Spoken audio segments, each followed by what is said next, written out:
تعلق کس کا کس سے ہے عقیدہ بول دیتا ہے. ہمارا تعلق کس سے ہے؟ اہل بیت سے، حسین سے. تعلق کس کا کس سے عقیدہ بول دیتا ہے کس کے نام کا سجدہ مسلح بول دیتا ہے. تعلق کس کا کس سے عقیدہ بول دیتا ہے کس کے نام کا سجدہ مسلح بول دیتا ہے. اور سراپا بابرکت ہے میرے مصطفیٰ کی ذات، اشارہ جن کا پاتے ہی گنگا بول دیتا ہے. اور ہمیں جس سہانی گھڑی کا انتظار تھا، اب نعت و منقبت سے ہٹ کر خطاب سننے اور سنانے کی التجا کرتا ہوں میں. حافظ و قاری مولانا جاوید علی اشرفی، خلیفہ حضور شیخ الاسلام، وہ آئے اپنے پیارے انداز میں خطاب فرمائے. جہاں جس مسئلے پر مفتیان وقت ہو خاموش، جہاں جس مسئلے پر مفتیان وقت ہو خاموش، وہاں پر میرے مفتی اعظم کا فتویٰ بول دیتا ہے. جہاں جس مسئلے پر مفتیان وقت ہو خاموش، وہاں پر میرے مفتی اعظم کا فتویٰ بول دیتا ہے. بدلنے کو نجدی نے کیا کیا چہرہ نہیں بدلا، بدلنے کو نجدی نے کیا کیا چہرہ نہیں بدلا، مگر میرے مفتی اعظم کا شہدہ نہیں بدلا. اور یہ شان مفتی اعظم ہے، شان مفتی اعظم. حکومت تو بدل دی مگر فتویٰ نہیں بدلا. تو آپ کے سامنے مولانا جاوید علی اشرفی ہے.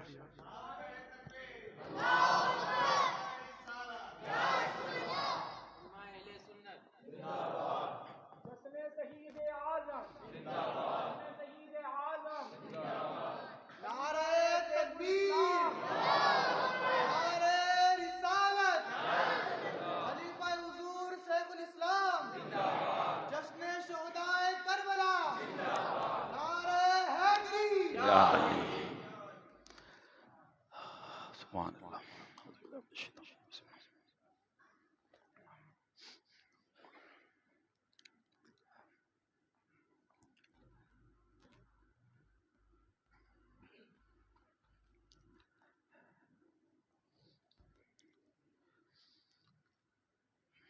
جشن شہدائے کربلا میں تشریف لانے والے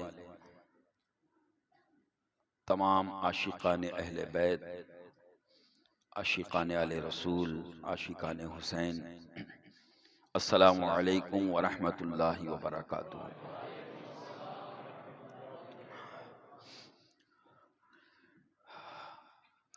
الحمدللہ الحمدللہ الذی ابدع الافلاک والارضین،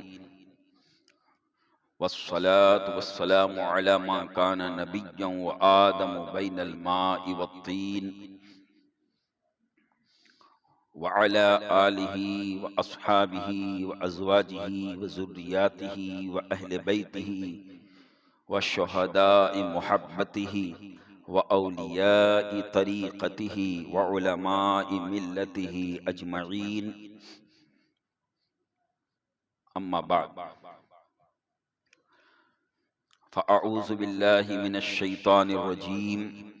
بسم الله الرحمن الرحيم. ولا تقولوا لمن يقتل في سبيل الله أموات بل أحياء ولكن لا تشعرون.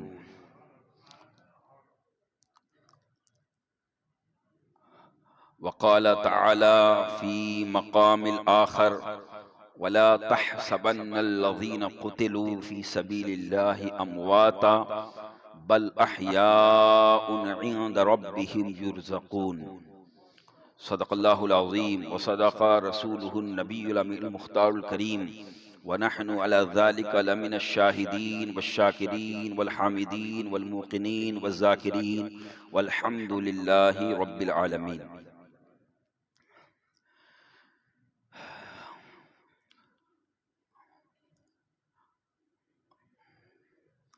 قال الله تعالى في شأن عظمة حبيبه الكريم: إن الله وملائكته يصلون على النبي يا أيها الذين آمنوا صلوا عليه وسلموا تسليما.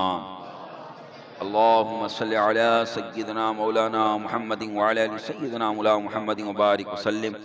صلاۃ و سلام علیک یا رسول اللہ، اور درود پاک پیش فرمائیں۔ اللہم صلی علی سیدنا مولانا محمد جد الحسن والحسین وعلی آل سیدنا مولانا محمد جد الحسن والحسین۔ محبت میں جھوم کر اور درود پاک پیش فرما لیں۔ اللہم صلی علی سیدنا مولانا محمد وعلی آل سیدنا مولانا محمد طب القلوب ودوائها وعافیت الابدان وشفائها ونور الابصار ودیائها وآلہ وصحبہ دائما ابدا سرمدا۔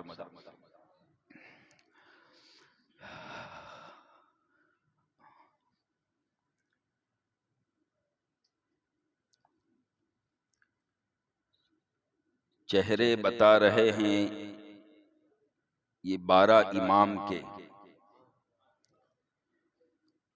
چہرے بتا رہے ہیں یہ 12 امام کے، ہر عکس بے مثال ہے خیر الانام کے، ہر عکس بے مثال ہے خیر الانام کے۔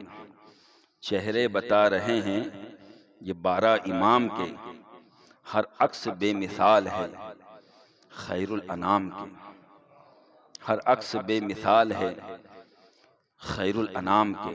اور کیوں نہ ہو کہ تیری نسل پاک میں ہے بچہ بچہ نور کا، تیری نسل پاک میں ہے بچہ بچہ نور کا، تو ہے عین نور تیرا سب گھرانہ نور کا، تو ہے عین نور تیرا سب گھرانہ نور کا۔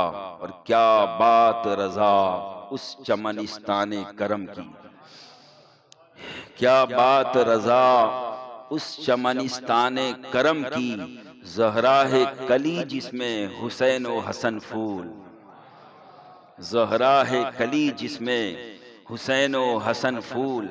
کیا بات رضا اس چمنستان کرم کی، زہرا ہے کلی جس میں حسین و حسن پھول۔ اور علی کا گھر بھی کیا گھر ہے، علی کا گھر بھی کیا گھر ہے، کہ جس گھر کا ہر ایک بچہ جہاں پیدا ہوا شیر خدا معلوم ہوتا ہے، جہاں پیدا ہوا شیر خدا معلوم ہوتا ہے۔ علی کا گھر بھی کیا گھر ہے، کہ علی کے گھر کا ہر ایک بچہ جہاں پیدا ہوا شیر خدا معلوم ہوتا ہے۔ اور کلمہ توحید ہے تیری شہادت اے حسین، کلمہ توحید ہے تیری شہادت اے حسین، تو نہ ہوتا تو نہ رہ جاتی یہ صداقت اے حسین، تو نہ ہوتا تو نہ رہ جاتی یہ صداقت، یہ سچائی، یہ صداقت اے حسین، تو نہ ہوتا تو نہ رہ جاتی یہ صداقت اے حسین۔ اور ملت اسلام کو ملتا ہے ایک درس حیات، ملت اسلام کو، مسلمانوں کو ملتا ہے ایک درس حیات، زندگی گزارنے کا سبق۔ ملت اسلام کو ملتا ہے ایک درس حیات، کیوں نہ منائے ہم تیرا یوم شہادت اے حسین، کیوں نہ منائے ہم تیرا یوم شہادت اے حسین، کیوں نہ منائے ہم تیرا یوم شہادت اے حسین۔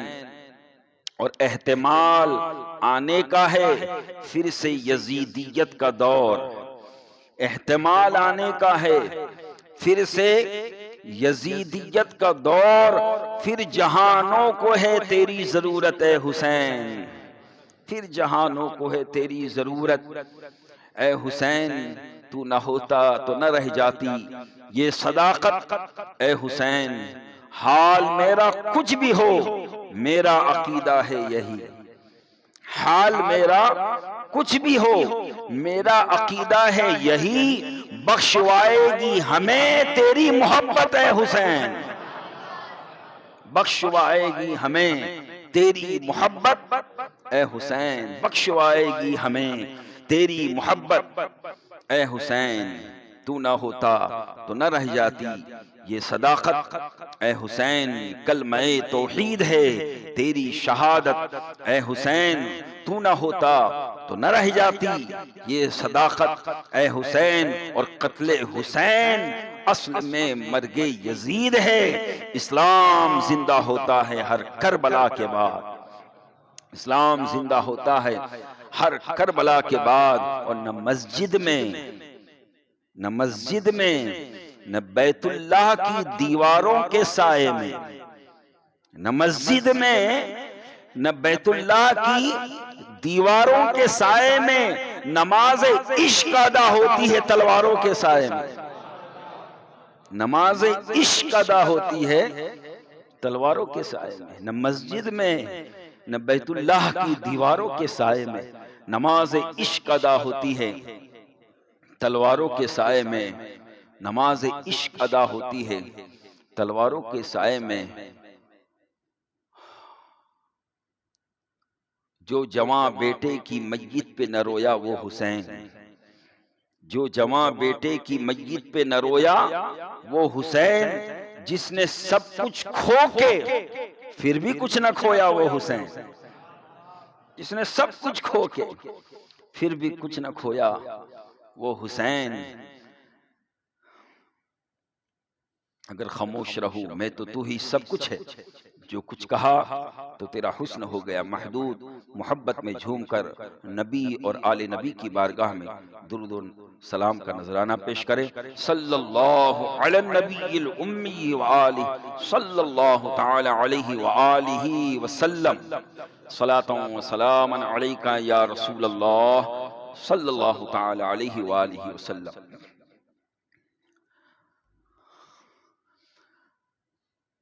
اللہ تبارک و تعالی کا بے پناہ فضل و احسان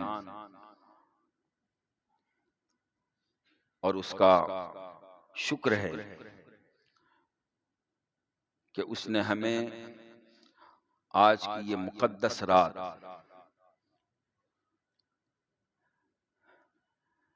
سفر المظفر کی 20ویں رات، جو شہدائے کربلا رضوان اللہ تعالی علیہم اجمعین کی شہادت کے بعد 40ویں رات، اس رات نے ہمیں یہ توفیق عطا فرمائی کہ ہم سب اللہ کے مقدس گھر میں جمع ہو کر اس کا اور اس کے پیاروں کا ذکر خیر سن رہے ہیں اور سنا رہے ہیں، اور یقیناً یہ لمحات ہمارے ضائع نہیں جائیں گے، بیکار نہیں جائیں گے۔ یہ تمام لمحات، یہ تمام وقت ہمارے عبادت میں لکھے جا رہے ہیں۔ اگر ہم یہاں نہ آتے تو پتہ نہیں کس کام میں لگے ہوتے، کس فضولیات میں لگے ہوتے، لیکن یہ یہاں بیٹھنا ہمارا بیکار نہیں جائے گا، اس لیے کہ ہم کسی دنیا دار کی یاد میں نہیں بیٹھے ہیں، ہم احمد مختار کی یاد میں بیٹھے ہیں، ہم حسین شہید اعظم کی یاد میں بیٹھے، اور ان کی یاد میں بیٹھنے والا کبھی بد نصیب نہیں ہوتا۔ تو موقع کی تلاش کیا کرے جہاں ایسی یاد منائی جائے، وہاں وقت نکال کر ایسی محفلوں میں حاضری دی جائے، اس لیے کہ اس سے نصیب سنورتا ہے، مقدر سنورتا ہے، عزت حاصل ہوتی ہے، برکت ملتی ہے۔ اور اگر ایسی محفلوں سے منہ موڑ لیں تو پھر مقدر کا خدا ہی حافظ ہے۔ لہذا بڑے خوش نصیب ہیں وہ سنی نوجوان جنہوں نے مل کر اس جشن شہید اعظم کا انعقاد کیا، اور آپ سب بھی قابل مبارکباد ہیں کہ آپ سب نے وقت نکال کر یہاں آ کر اپنے سچے حسینی ہونے کا ثبوت پیش کیا۔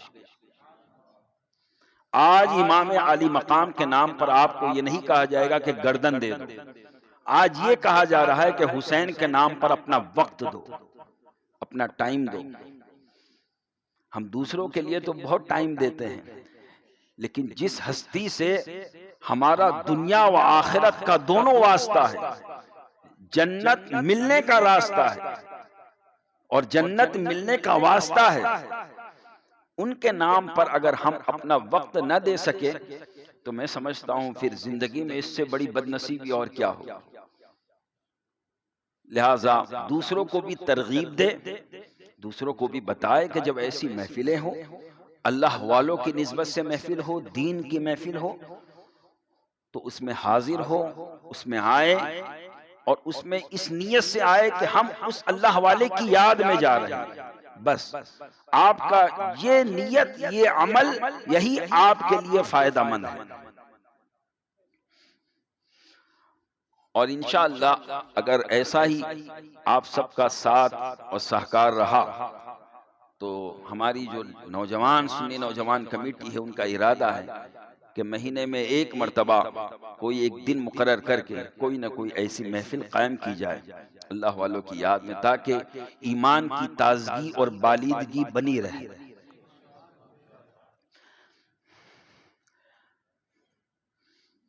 دعا ہے اللہ تبارک و تعالی ہم سب کو امام علی مقام کے فیضان سے مالا مال فرمائے اور دین پر استقامت عطا فرمائے. میں نے جس آیت کریمہ کو تلاوت کیا، 2 آیت کریمہ تلاوت کی، مشہور و معروف آیت کریمہ ہے. ایک مقام پہ رب نے فرمایا کہ جو اللہ کے رستے میں قتل کیے جائے انہیں مردہ نہ کہو، بلکہ وہ زندہ ہے لیکن تم سمجھ نہیں سکتے. یہ آیت کریمہ کا سلیس سیدھا سا مفہوم ہوا. اور دوسرے مقام پہ فرمایا جو اللہ کے رستے میں قتل کیے جائے انہیں مردہ سوچو بھی مت،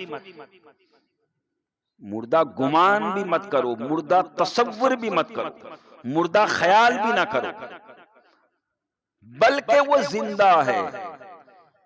اور وہ ایسے زندہ ہے کہ رب کے پاس سے انہیں رزق دیا جاتا ہے. عند ربہم یرزقون، رب کے یہاں سے روزی دی جاتی ہے. اب ظاہر ہے وہ روزی تو وہی ہوگی کہ جب اس عالم میں ہے تو اب وہاں کی روزی اس عالم کی ہوگی. جب تک بندہ اس عالم میں رہتا ہے وہاں تک اس کو ضرورت اس عالم کی خوراک کی ہوتی ہے، لیکن جب اس عالم سے اس عالم میں جاتا ہے تو اب اس خوراک کی اسے ضرورت پیش نہیں آتی، اب وہاں کی خوراک چاہیے، وہاں کا کھانا چاہیے. ہمارے جسم میں جب تک روح ہے تب تک ہمیں دانا چاہیے، کھانا چاہیے، پانی چاہیے. یہ طبیعت کا تقاضا ہے. اگر انسان کو کھانا نہ ملے، پانی نہ ملے تو انسان کی جان نکل جائے.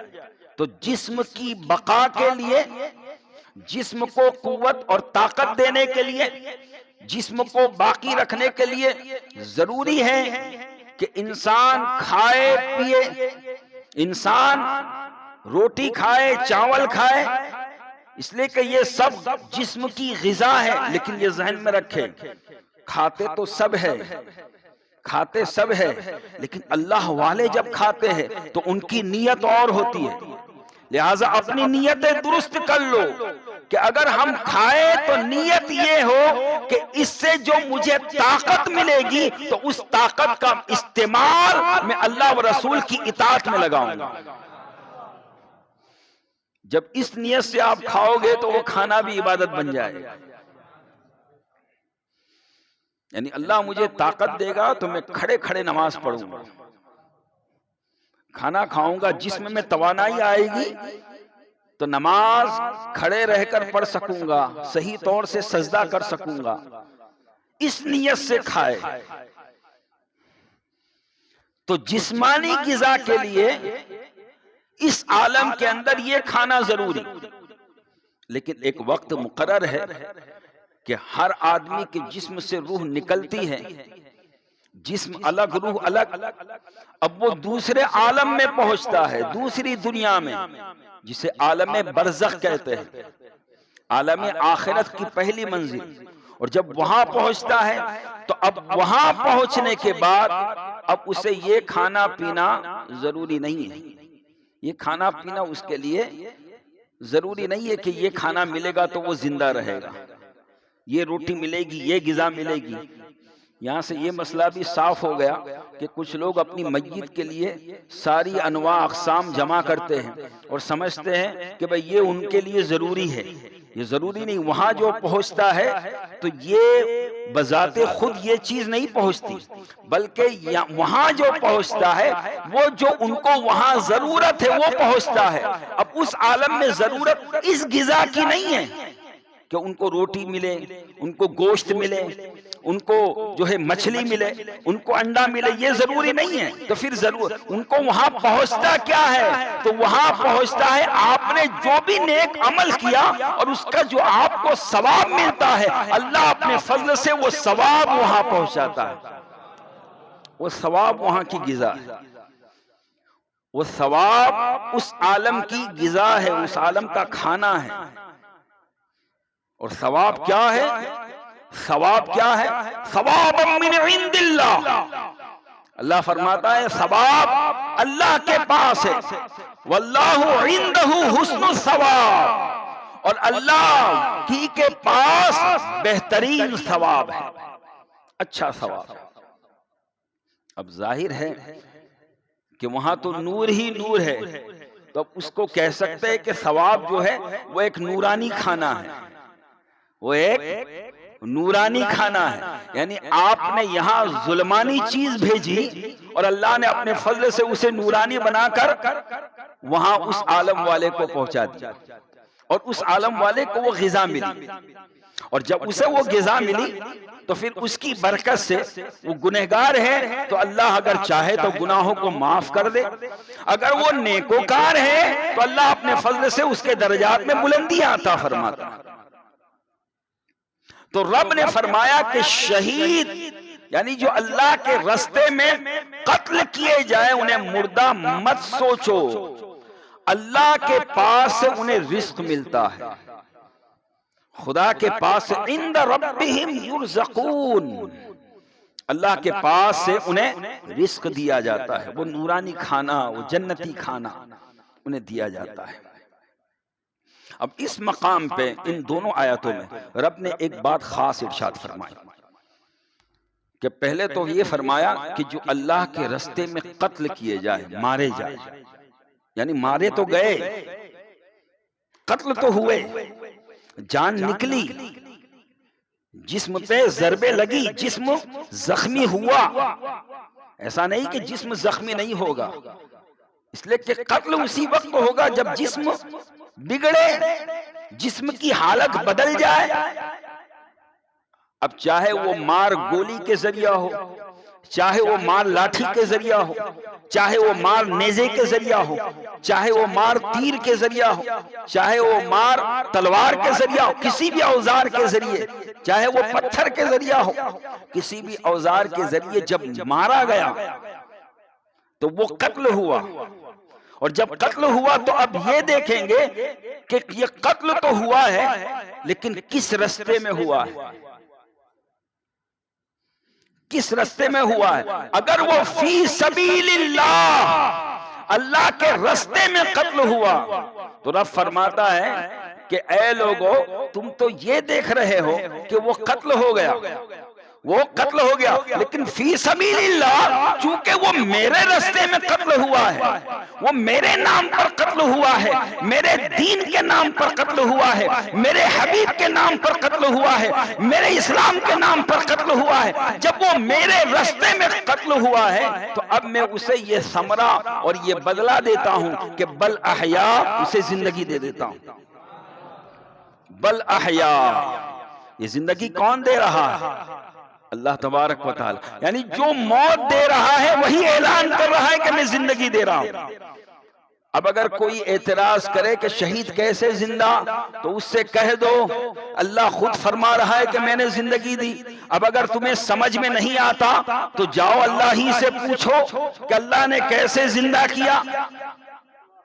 ہم تو قرآن کو مان رہے ہیں کہ قرآن نے کہا جو قتل کیے جائے اللہ کے راستے میں، تو تم یہ سمجھتے ہو کہ وہ قتل ہو گئے، وہ مر گئے، لیکن بل احیاء، اللہ اعلان کر رہا ہے بلکہ وہ زندہ ہے، وہ حیات جاویدانی انہیں مل گئی، ہمیشہ کی زندگی مل گئی.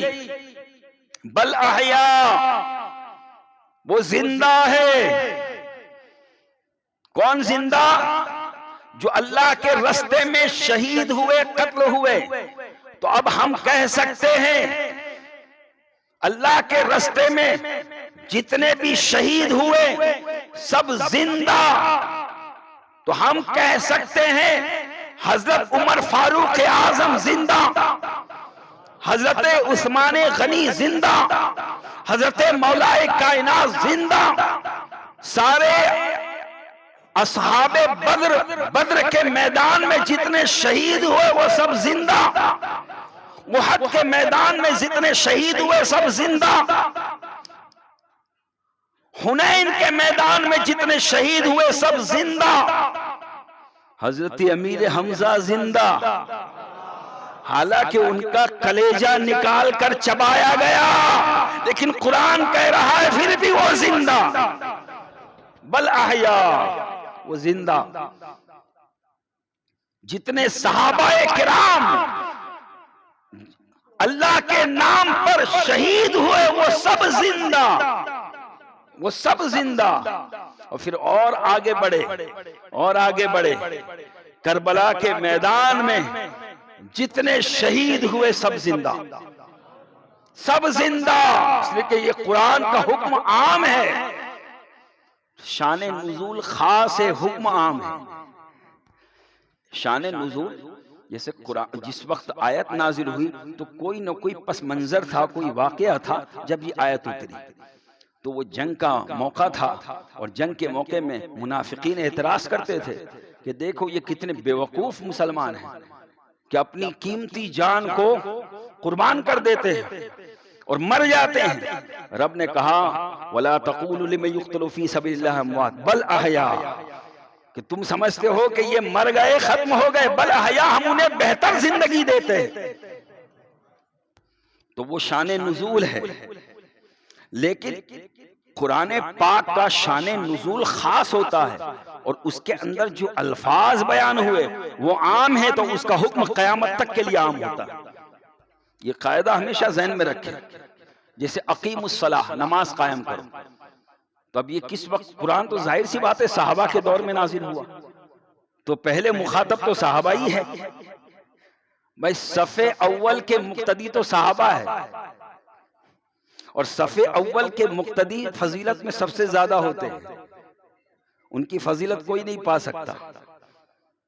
تو اسلام میں صف اول کے مقتدی صحابہ ہے، اور ہم تو بہت بعد میں آنے والے ہیں. 1444 سال کے بعد ہم بہت پیچھے، بہت پیچھے. پتہ نہیں ہم کہاں ہیں. حضور شیخ الاسلام فرماتے ہیں کہ اس وقت جو صحابہ کرام جو حضور کے دیوانے تھے، حضور کے عاشق تھے، اگر وہ ہمیں دیکھتے تو پتہ نہیں ہمیں مسلمان سمجھتے کہ نہیں، اس لیے کہ ہماری زندگی ایسی ہے. پتہ نہیں ہمیں مسلمان سمجھتے کہ نہیں، مانتے کہ نہیں. اور اگر ہم انہیں دیکھ لیتے تو پتہ نہیں دیوانہ اور نہ جانے کیا کیا کہہ دیتے. اتنی دیوانگی، اتنی وارفتگی، حضور کے ساتھ اتنا عشق، حضور کے ساتھ اتنی محبت، اسلام کے ساتھ اتنا لگاؤ، اسلام کے احکام کے ساتھ اتنا لگاؤ. تبھی تو کہا حضور شیخ الاسلام نے کہ سمجھ لو یہ عہد رسالت کے جانثاروں سے، سمجھ لو یہ عہد رسالت کے جانثاروں سے صدق کیا ہے، صفا کیا ہے اور وفا کیا ہے. صدق کیا ہے، صفا کیا ہے اور وفا کیا ہے. صدق کیا ہے، صفا کیا ہے اور وفا کیا ہے. کوئی بلال سے پوچھے اور خبیب سے سمجھے، کوئی بلال سے پوچھے اور خبیب سے سمجھے، سزائے الفت سرکار کا مزہ کیا ہے. سزائے الفت سرکار کا مزہ کیا ہے. کوئی بلال سے پوچھے. تو جتنے صحابہ اللہ کے رستے میں قتل ہوئے، مارے گئے، وہ سب شہید، وہ سب زندہ. کربلا میں جتنے شہید ہوئے وہ سب زندہ. اب ہم کہہ سکتے ہیں حضرت عباس علمدار زندہ، حضرت قاسم بن حسن زندہ، حضرت علی اکبر زندہ، حضرت علی اصغر زندہ، سید الشہداء، تاجدار کرب و بلا، شہنشاہ کرب و بلا، حضرت امام عالی مقام، مولا کائنات، عز الاسلام، مولا حسین زندہ زندہ،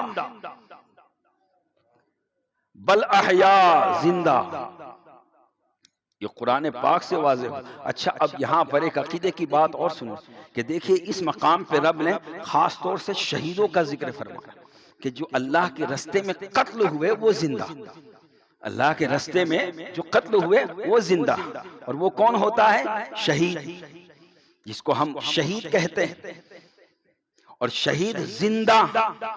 اب شہید زندہ اور شہید جتنے ہوئے ابو بکر صدیق سے لے کے آج تک وہ سب کیا ہوئے؟ امتی. وہ سب امتی. امتی میں مقام و مرتبہ ابو بکر صدیق کا اور عمر فاروق اعظم کا اور، لیکن ہے تو امتی، نبی کے امتی. نبی کے امتی. تو جب نبی کے امتی شہید ہو کر زندہ تو نبی کیوں نہیں زندہ؟ جب مفضول زندہ تو افضل کیوں نہیں زندہ؟ جب کم مرتبے والا زندہ تو اونچے مرتبے والا کیوں نہیں زندہ؟ تبھی تو ہمارے امام نے ہمیں عقیدہ دیا تو زندہ ہے واللہ، تو زندہ ہے واللہ، تو زندہ ہے واللہ، تو زندہ ہے واللہ، میرے چشم عالم سے چھپ جانے والے. ہمارے نبی زندہ، ہمارے نبی زندہ، شہید زندہ.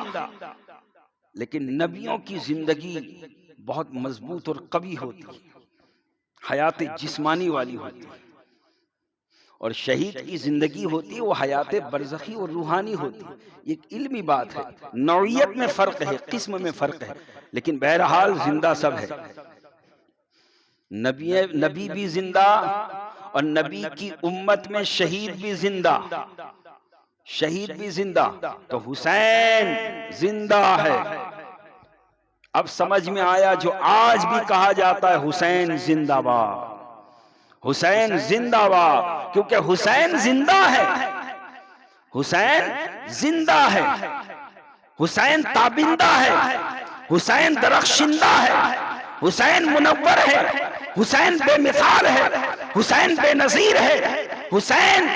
حسین نبی کی سراپا تصویر ہے، نبی کا سراپا عکس ہے. حسین نبی کی نشانی ہے، نبی کی نشانی ہے، نبی کی نشانی ہے. امام علی مقام نبی کی نشانی ہے. اور نشانی کسے کہتے ہیں؟ نشانی اسے کہتے ہیں کہ جس کا نشان ہے تو نشانی کو دیکھ کر وہ نشان والا یاد آئے. نشانی اپنی پہچان نہیں کراتی، نشانی جس کی نشانی ہے اس کی پہچان کراتی.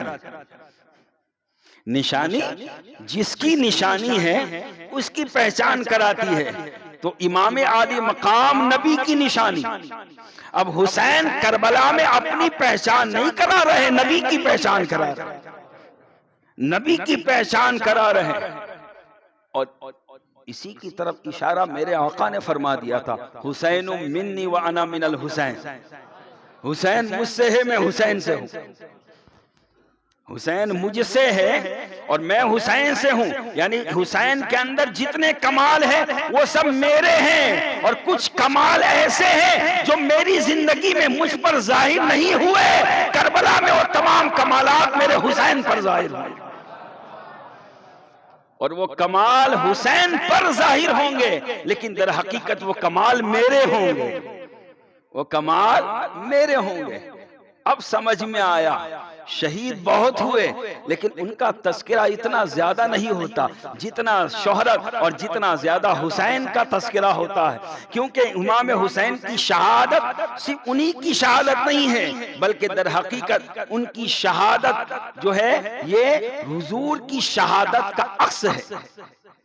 تو جیسے حضور کے سیرت اس کا ذکر کبھی ختم نہیں ہو سکتا، ایسے امام عالی مقام کی شہادت کا ذکر بھی ختم نہیں ہو سکتا۔ دنیا نے بہت کوشش کی شہید اعظم کا ذکر ختم کرنے کی، لیکن 1400 سال سے زائد کا عرصہ گزر گیا، آج بھی حسین کا ذکر زندہ ہے، محفلیں قائم ہوتی ہیں، امام عالی مقام کا ذکر ہوتا ہے۔ اب یہاں پر ٹھہر کر یہ بات بھی میں عرض کرتا چلوں کہ حسینیوں، حسین کو یاد کرو لیکن اگر طریقہ غلط ہو تو اسے چھوڑ دو، صحیح طریقے سے یاد کرو، بس اتنی ہی نصیحت کافی ہے۔ یہ دیکھیے آج 40واں، کچھ لوگ کہتے ہیں بھائی 40واں کر سکتے ہیں کہ نہیں، تو یہ بھی سن لیں کہ 40واں 20واں 10واں یہ صرف ایک نام رکھے گئے یادی کے طور پہ، ورنہ در حقیقت اس کا مقصد ایصال ثواب ہے بس۔ تو یعنی آپ چاہے 40واں کرو، 20واں کرو، 30واں کرو، کسی کا بھی، اس میں ایصال ثواب والے کام ہو، ثواب والے کام ہو، ایسے کام نہ ہو جس میں ثواب نہ ملے، بس اس کا لحاظ رکھے، باقی نام آپ کچھ بھی دے سکتے ہیں۔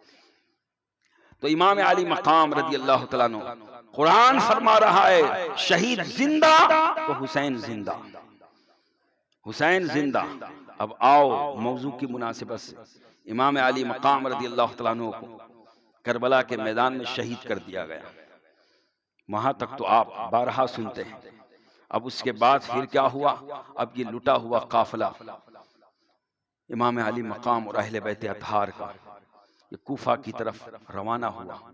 یزیدی ظالموں نے اس قافلے کو لے کر چلے اور سر شہداء کو تقسیم کیا گیا، کچھ سر فلاں قبیلے والے کو، کچھ سر فلاں قبیلے والے کو، اور امام علی مقام کا سر خولی کو دیا گیا، اور وہ خولی اس سر کو لے کر کوفہ پہنچتا ہے، اور کوفہ جب پہنچا تو وہاں دارالامارات کا جو گورنر ہاؤس تھا وہ رات کا وقت تھا، بند ہو چکا تھا، وہ سر لے کر اپنے گھر پہنچ گیا، اور اپنے گھر میں جا کر اس نے ایک تنور کے اندر، ایک برتن کے اندر اس سر حسین کو رکھ دیا، اور رکھنے کے بعد جب وہ سویا تو اس کی بیوی نے پوچھا کہاں گئے تھے اتنے خوش ہو، کیا لے کے آئے؟ کہا باغیوں کا سر لے کے آئے، جنہوں نے یزید کی بغاوت کی تھی ان کا سر لے کے آئے۔ کہا اچھا ٹھیک ہے۔ اب وہ جو اس کی بیوی تھی نورہ نامی، وہ محب اہل بیت تھی، اب وہ اس برتن کی طرف دیکھتی رہی آخر کون سے باغی ہے، کیا ہے؟ اچانک اس نے دیکھا ایک نور ظاہر ہوا، اور پھر دیکھا کہ آسمان سے نورانی سواری آنے لگی، اور اس سر مبارک کو اس نورانی شکل والی عورت نے اپنے زانو پہ لیا اور اس کو پیار کیا اور روئے گڑ گڑا۔ اب یہ سارا منظر وہ دیکھ رہی، اور اس کے بعد ایک دم سے وہ جب اٹھی، جب یہ منظر ختم ہوا، جا کے دیکھا اس نے تنور میں دیکھا تو اس نے ایک سر نظر آیا۔ اب وہ سر کو چونکہ وہ امام حسین کو پہلے دیکھ چکی تھی تو گرد و غبار جب صاف کیا تو وہ سمجھ گئی کہ یہ حسین کا سر ہے، یہ نواسہ رسول کا سر ہے۔ بے ساختہ اس کی چیخ نکل گئی اور بے ہوش ہو کر گشی کھا کے گر پڑی۔ اب وہ جب گش کھا کے گری تو اسی عالم کے اندر دیکھا کہ بڑی بڑی شکل والے آدمی نظر آئے۔ کہا کون ہے؟ کہا یہ فلاں نبی ہے، یہ فلاں نبی ہے۔ عرض کیا کہ وہ جو عورتیں آئی تھی وہ کون تھی؟ کہا وہ عورتیں حوران جنت تھی، اور ساتھ میں سیدہ کائنات حضرت فاطمہ الزہرا تھی جو تعزیت کے لیے آئی تھی۔ اب اس کی جب آنکھ کھلی بے تحاشا، اب وہ محب اہل بیت تھی، اس نے اپنے شوہر کو ایک لات ماری، اور لات مار کر کہا بدبخت، تو نے تو کہا تھا کہ یزید کے باغیوں کا سر لایا اور تو نواسے رسول کا سر لے کے آیا، جا ھذا فراق بینی و بینک، آج سے تو اور میرا رستہ دونوں کا الگ۔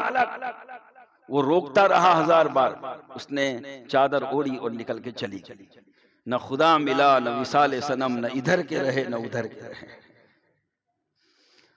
المختصر، یہ واقعہ ہونے کے بعد جب صبح ہوئی، سر امام علی مقام کو جب دربار ابن زیاد میں پیش کیا گیا تو ابن زیاد بدتمیزی کرنے لگا۔ ایک صحابی رسول وہاں موجود تھے، انہوں نے اسے ڈانٹا اور کہا خبردار، یہ وہ لب ہے، یہ وہ دندان ہے جس کو میرے آقا نے چوما ہے۔ اور اس کے بعد وہ ایک دم سر مبارک کو اٹھا کر اور ادھر ادھر دیکھنے لگا، اور اسی پشو پنج میں اس نے سر حسین کو اپنی زانو پہ رکھ لیا، اپنے زانو پہ، اپنی ران پہ رکھا۔ اب ران پہ جب رکھا، سر حسین سے خون کا ایک قطرہ ٹپکا۔ اب آپ غور فرمائیں، کربلا سے کوفہ یہ سر مبارک لایا گیا، کئی دن ہو گئے، 2 یا 3 دن گزر گئے۔ اب 2-3 دن کے بعد کیا کبھی کسی کٹے ہوئے سر سے خون کا تازہ قطرہ ٹپکتا ہے؟ لیکن قطرہ ٹپکا، تازہ خون گرا، اور کہاں گرا؟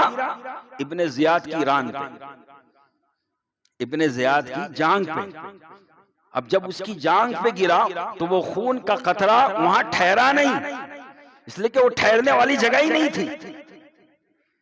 وہ خون کا قطرہ خون حسین جو پاکیزہ ہے، جو طاہر ہے، جو مطہر ہے، وہ خون حسین جب ابن زیاد کی ران پہ گرا، ابن زیاد کی ران کو چیرتا ہوا، اس کے تخت کو توڑتا ہوا زمین میں روپوش ہو گیا،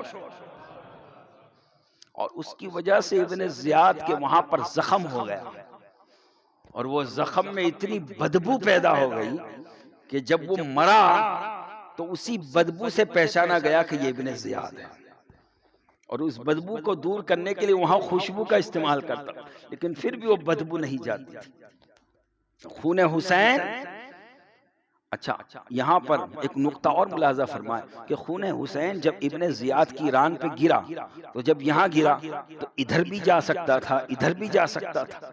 آپ اگر کسی قطرے کو ٹپکائے اپنے جسم پر تو یا تو ادھر جائے گا یا ادھر جائے گا، یا ادھر ڈھلان ہوگا ادھر چلا جائے گا، لیکن کیا وجہ ہے کہ خون حسین سیدھا ہی گیا، سیدھا ہی گیا اور سیدھے زمین میں روپوش ہو گیا؟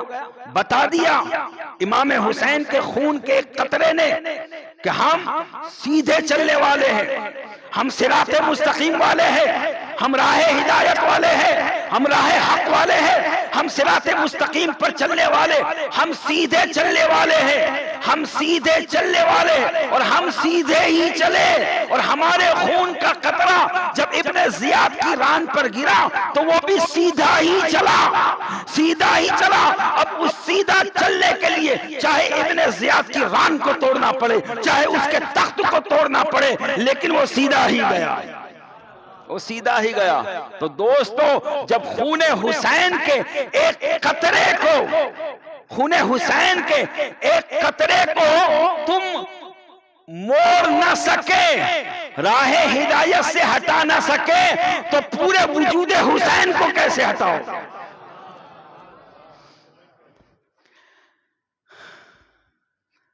اب یہاں سے ایک اور نقطہ واضح ہوا، بل احیاء، بلکہ وہ زندہ ہے، زندہ ہے۔ تو آپ دیکھیے 2-3 روز گزر گئے لیکن پھر بھی تازہ قطرہ ٹپک رہا ہے، تازہ قطرہ امام علی مقام کے سر مبارک سے نکل رہا ہے۔ یہ اعلان ہے بل احیاء، حسین زندہ ہے۔ اور پھر یہ جب قافلہ لٹا ہوا دمشق کی طرف چلا ہے۔ کوفہ کے اندر پہلے تشہیر کرائی گئی، ان سروں کو گھمایا گیا تاکہ دوسروں کو ان کے ذہن سے عبرت ملے کہ دیکھو جو بغاوت کرنے والے ہیں، جو یزید کی حکومت کے خلاف آواز بلند کرنے والے، ان کا یہی حشر ہوگا، اس لیے گھمایا گیا۔ اور جو ہے کوفہ کے وہ لوگ جنہوں نے خط لکھ لکھ کے امام علی مقام کو بلایا تھا، مجبور کیا تھا، اور پھر جب آپ تشریف لے آئے تو ان کا ساتھ چھوڑ دیا۔ اب جب انہوں نے دیکھا کہ اہل بیت اطہار کے سروں کو، تب انہیں پشیمانی ہوئی، پچھتائے، اور اتنا پچھتائے کہ وہ زارو قطار رونے لگے اور ماتم کرنے لگے، ماتم کرنے لگے۔ روایت بتاتی ہے کہ اس وقت حضرت زین العابدین رضی اللہ تعالیٰ عنہ، اور ایک روایت میں حضرت زینب بنت علی، اور ایک روایت میں حضرت ام کلثوم، یہ تینوں روایتیں ہیں، غرضے کہ انہوں نے جب دیکھا کہ یہ لوگ ماتم کر رہے ہیں تو کہا افسوس ہے تم پر، افسوس ہے تم پر کہ تم ہی نے بلایا، تم ہی نے ساتھ چھوڑا، اور جب وہ شہید ہو گئے تو اب ماتم کر رہے ہو، رو رہے ہو، جاؤ اب تم ایسے ہی روتے رہو۔ تو وہ جو بے وفات بدعہد تھے، ان کی نسل میں یہ چیز چلتی رہے گی۔ اب میں اس پہ زیادہ تبصرہ نہیں کر سکتا کہ یہ وہی ہے کہ دوسرے ہے، لیکن روایت میں اتنا ضرور ہے المختصر کہ یہ بد دعا کا نتیجہ کہ روتے رہے، اور اس کے بعد پھر یہ لٹا ہوا قافلہ ابن زیاد نے دمشق یزید کی طرف بھجوانے کے لیے جو ہے اس کو بلایا، ایک یزیدی سپاہی کو، اور اس کی سرکردی میں 5000 کا لشکر لے کر کہا ان کو لے کر جاؤ، اور کیسی شکل بنائی کہ حضرت عابد بیمار امام زین العابدین رضی اللہ عنہ جو بیمار تھے، نقاہت کا عالم تھا، لیکن ان بدبختوں نے ان کے پیروں میں بیڑی ڈالی، ان کے ہاتھوں میں ہتکڑی ڈالی، ان کے گلوں کے اندر بیڑیاں پہنائی، اور جتنے اونٹ تھے ان سب کی مہار ان کو تھما دی گئی۔ اور اس طریقے سے یہ قافلہ جب چلا، آپ چل نہیں پاتے تھے، جب چل نہیں پاتے تھے تو بدبخت چابک مارتے تھے، اتنا ظلم و ستم اہل بیت اطہار پر، لیکن قربان جائے یہ صبر و رضا کے پیکر، یہ ساری چیزیں برداشت کر رہے ہیں۔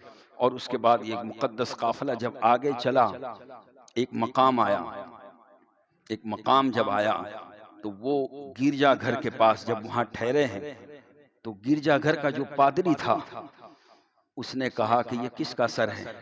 تو کہا یہ باغیوں کا سر ہے۔ کہا یہ باغی کون ہیں؟ کیا یہ علی کے بیٹے حسین نے؟ کہا کیوں نہیں کہتے علی وہی نے جو تمہارے نبی کے داماد ہیں، تمہارے نبی کے بھائی ہیں؟ کہا ہاں۔ تو کہا افسوس ہے تم پر، کیوں نہیں کہتے کہ تمہارے نبی کے نواسے کا سر؟ کہا ایک رات کے لیے مجھے دو۔ تو کہا نہیں ایسے نہیں دے سکتے۔ کہا میں تمہیں پیسہ دوں گا 10,000 دینار۔ وہ تو پیسے کے لالچی تو تھے، وہ تو عبد الدینار اور عبد الدرہم تو تھے ہی، کیونکہ انہوں نے یہ سارا معاملہ دنیا ہی کی وجہ سے کیا تھا۔ کہا ٹھیک ہے لے لو ایک رات کے لیے۔ اب وہ پادری، وہ راہب اس سر مبارک کو لے کر، امام علی مقام کے سر مبارک کو لے کر اپنے کمرے میں گیا، گرد و غبار صاف کیا، اور عطر و خوشبو لگا کر اونچائی پہ رکھ کر طاق میں رکھ کے کھڑا ہو گیا، ادب پال کے کھڑا ہو گیا، رات بھر کھڑا رہا۔ خدا کو یہ ادا اتنی پسند آئی، اللہ نے اس کے آنکھوں سے حجابات اٹھا دی، اور اس نے کیا دیکھا کہ ایک نور سر مبارک سے نکلا جو آسمان کی طرف چلا گیا۔ اب اس نے جب یہ دیکھا تو اس کی زبان سے بے ساختہ نکلا کہ حسین تم زندہ ہو، میں تمہیں گواہ بنا کے کہتا ہوں اشہد ان لا الہ الا اللہ واشہد ان محمدًا عبدہ ورسولہ۔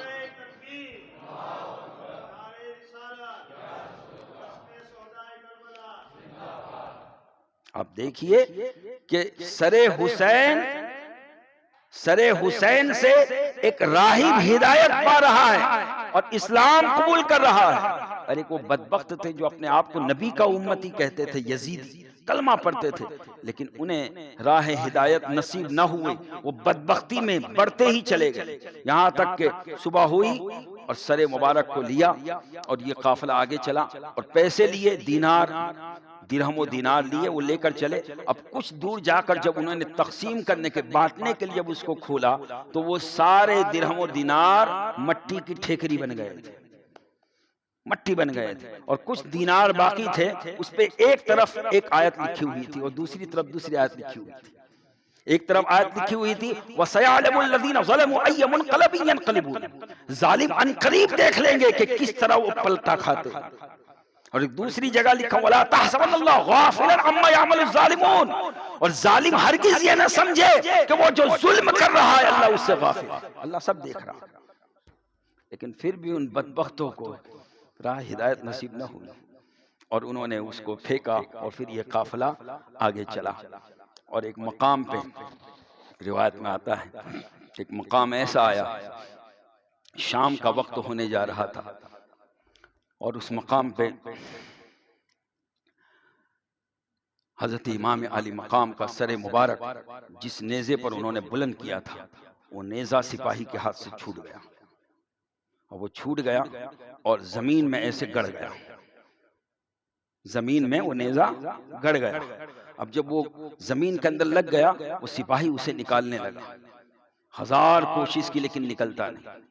دوسرے سپاہی آئے، انہوں نے کوشش کی، نکلتا نہیں۔ کہا کیا بات ہے، حسین کا سر جس نیزے پر ہے وہ نیزہ زمین میں گڑ گیا اور وہ نکلتا نہیں، یہ معاملہ کا پوچھو۔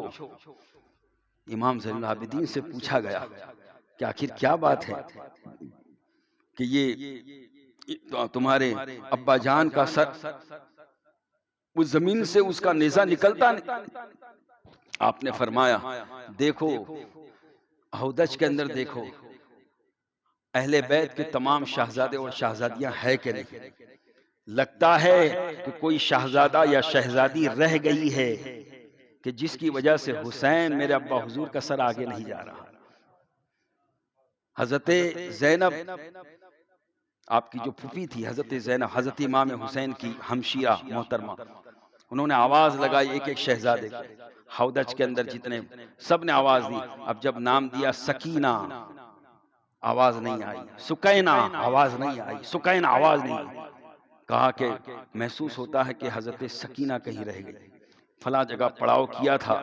حضرت زینب شام کا وقت ہو رہا تھا، اتری اور اسی طرف دوڑ لگائی، بھاگے کہ حضرت سکینہ سکینہ سکینہ پکارتے ہوئے جب وہاں پہنچی تو کیا دیکھا؟ حضرت زینب نے دیکھا کہ ایک نقاب پوش عورت ہے جو حضرت سکینہ کو اپنے گود میں لے کر پیار سے باتیں کر رہی ہے اور کربلا کی تمام کہانی سن رہی ہے۔ یہ کربلا میں کیا کیا ہوا حضرت سکینہ سنا رہی ہے اور وہ بڑے غور سے سن رہی ہے، نقاب ڈلا ہوا ہے۔ حضرت زینب جب وہاں پہنچتی ہے، عرض کرتی ہے اے خاتون آپ کون ہو؟ تمہارا بہت شکریہ جو اس بچی کو تم نے سنبھالا، یہ تو قافلے سے بچھڑ گئی تھی، تمہارا بہت شکریہ جناب، اپنا چہرہ تو دکھاؤ، ہو کون؟ تم کون ہو؟ ہم اہل بیت پر احسان کرنے والے کون ہو؟ جب نقاب الٹا تو کیا دیکھا؟ سیدہ کائنات حضرت فاطمہ الزہرا ہے۔ کہا اماں جان آپ؟ کہا ہاں، سکینہ کو کوئی سنبھالنے والا نہ تھا، میں نے قبر میں مجھے محسوس ہوا کہ سکینہ کہیں اکیلی نہ رہ جائے، میں نے اپنی قبر کو چھوڑا اور یہاں آئی اور اسے سہارا دیا۔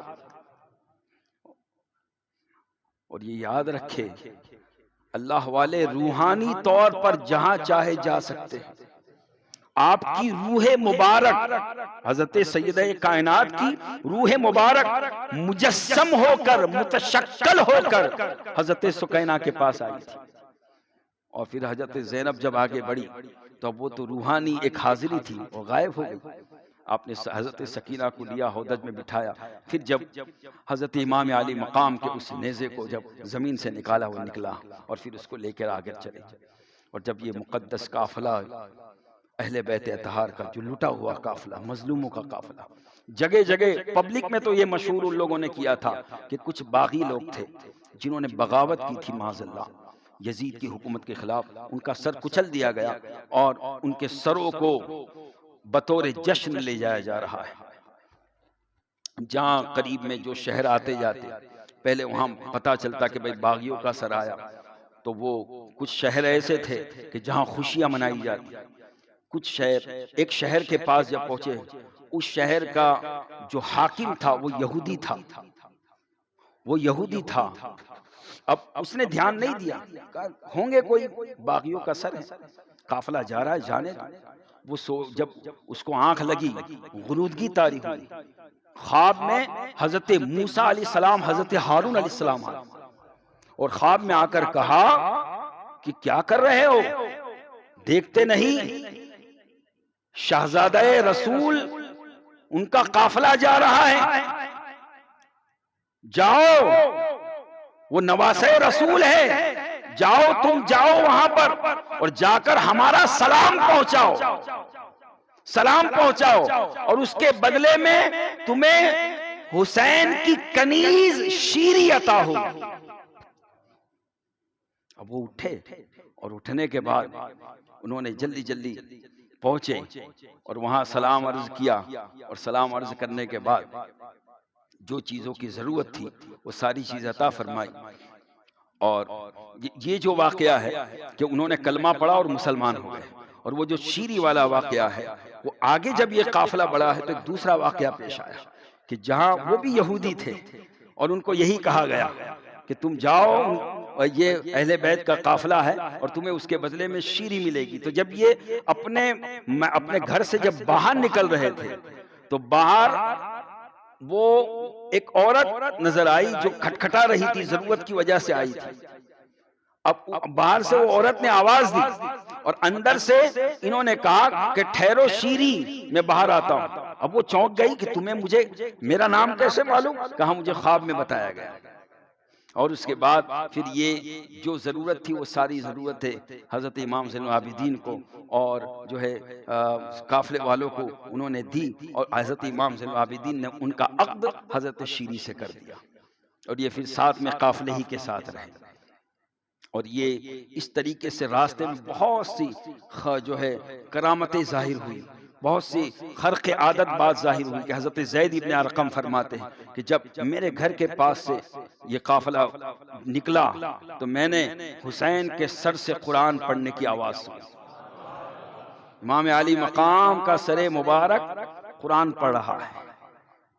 اور ایک دوسرا واقعہ بھی اس طریقے سے کہ ایک یہودی تھا اور اس نے جب رستے میں جب دیکھا تو لب حسین ہلتے ہوئے نظر آئے اور وہ پہچانتا نہ تھا۔ اس نے قریب جا کر جب سنا تو کہا یہ تو قرآن پڑھ رہے، یہ قرآن پڑھ رہے۔ تو اس نے صرف یہ کرامت دیکھ کر کلمہ پڑھ کر مسلمان ہو گیا۔ راستے میں گویا کہ امام علی مقام رضی، اچھا یہ سوال بھی کچھ لوگ کر سکتے ہیں کہ جب اتنی ساری کرامتیں شہید ہونے کے بعد دکھا رہے ہیں، سر حسین سے اتنی ساری کرامتیں ظاہر ہو رہی ہے، تو کربلا میں کیوں نہیں کرامت دکھائی؟ ایک ذہن میں شیطان ہے، وسوسہ ڈال سکتا ہے۔ تو سنتے چلے، امام علی مقام کربلا میں کرامت دکھانے نہیں گئے تھے، کرامت دکھانے نہیں گئے تھے۔ اگر کرامت دکھانا مقصود ہوتا تو حسین کے اشارے کی دیر تھی، دریائے فرات پورا خیمہ حسینی میں نظر آتا، صرف اشارے کی دیر تھی۔ امام علی مقام اگر آنکھ کا اشارہ کر دیتے 22,000 کا لشکر نیست و نابود ہو جاتا، لیکن وہ کرامت کا ایک باب بن کے رہ جاتا، کرامت کا ایک چیپٹر بن جاتا۔ اور امام علی مقام کربلا میں کرامت دکھانے نہیں گئے تھے، کربلا میں استقامت دکھانے گئے تھے، اپنی استقامت، اہل بیت کی استقامت، اہل بیت کی دین پر مضبوطی دکھانے گئے تھے۔ اس لیے کہ بچپن سے آپ کو پتا تھا کہ مجھے شہادت ملنی ہے، حضور سے سنا تھا، ماں سے سنا، والد صاحب سے سنا، صحابہ سے سنا کہ مجھے شہید ہونا ہے، اللہ کے نام پر شہید ہونا ہے، ظلم و ستم برداشت کرنا ہے، اور رسول پاک صلی اللہ علیہ وسلم دعا بھی کرتے تھے حسین کے لیے تو کہتے تھے اللہم آت الحسین صبرا و اجرا، اے اللہ حسین کو صبر و اجر عطا فرما، حسین کو صبر و اجر عطا فرما۔ یعنی امام علی مقام کے لیے صبر و اجر کی دعائیں کر رہے ہیں۔ تو امام حسین جان رہے تھے کہ کربلا کا میدان کرامت دکھانے کا میدان نہیں ہے، کربلا کا میدان امتحان گاہ ہے، یہاں کمال دکھانے کا اور استقامت دکھانے کا اور صبر و رضا کا مظاہرہ کرنے کا میدان ہے۔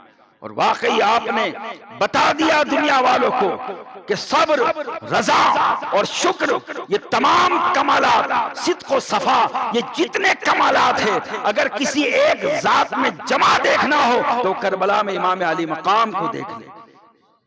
اور امام علی مقام نے یہ تمام کمالات منتقل فرمائے حضرت امام زین العابدین کو۔ اور حضرت امام زین العابدین، حضرت امام زین العابدین حسین نبی کی نشانی اور امام زین العابدین حسین کی نشانی، امام زین العابدین حسین کی نشانی۔ اور امام زین العابدین نے وہ تمام تعلیمات اپنے ابا حضور سے حاصل کی سینہ بسینہ۔ تبھی تو آپ دیکھیے کہ کربلا سے کوفہ اور کوفہ سے دمشق پورا راستہ پیدل طے کیا حضرت امام زین العابدین نے۔ بیمار ہے اور طرح طرح کی صعوبتیں برداشت کر رہے، لیکن کوئی کلمہ ناشکری زبان سے نہیں نکلا۔ کیوں؟ اس لیے کہ حسین کی یادگار ہے، حسین کی نشانی ہے۔ تو یہ لٹا ہوا مقدس قافلہ، مظلوموں کا قافلہ جب دربار یزید میں پہنچا ہے تو پہلے سے پتا چل گیا تھا، تو پورا شہر سجایا گیا، پورا شہر آراستہ کیا گیا۔ اب ایک شخص نظر آیا، سب خوشی منا رہے، سب خوشی منا رہے، اور اس میں ایک شخص کو دیکھا کہ جو غمزدہ ہے، غمگین ہے۔ کہا کون ہے؟ کہا کون ہو؟ حضرت امام زین العابدین نے کہا سب خوش ہے، تم خوش کیوں نہیں، تم کیوں غمزدہ ہو؟ کہا مجھے بڑا افسوس ہے کہ میں اپنے وطن سے دور ہوں اور میں تنہا ہوں، اکیلا ہوں، میں آپ کے لیے کچھ نہیں کر سکتا، میں تمہارے نانا جان کا غلام ہوں، میں صحابی رسول ہوں۔ حضرت سعد بن سعدی رضی اللہ عنہ وہ کہتے ہیں کہ کاش میں اس وقت یہاں نہ آیا ہوتا، کوئی اگر ضرورت ہے تو فرمائیے۔ آپ نے فرمایا بس ایک کام کیجیے کہ وہ جو ستربان ہیں جو میرے ابا جان کے سر کو لے کر چل رہا ہے، تو وہ عفت مآت عورتوں کے آگے ہیں، تو تھوڑا اور آگے وہ چلے جائے تاکہ لوگوں کی نظریں، تماشا دیکھنے والوں کی نظریں ہماری خواتین پر نہ پڑے۔ اتنا اہتمام پردے کا۔ انہوں نے کچھ پیسے دی، وہ تو پیسے کے لالچی تھے، پیسے دیے، وہ شتربان آگے لے کے چلا گیا۔ اور پھر اس طریقے سے یہ لٹا ہوا قافلہ آگے بڑھتا رہا، بڑھتا رہا۔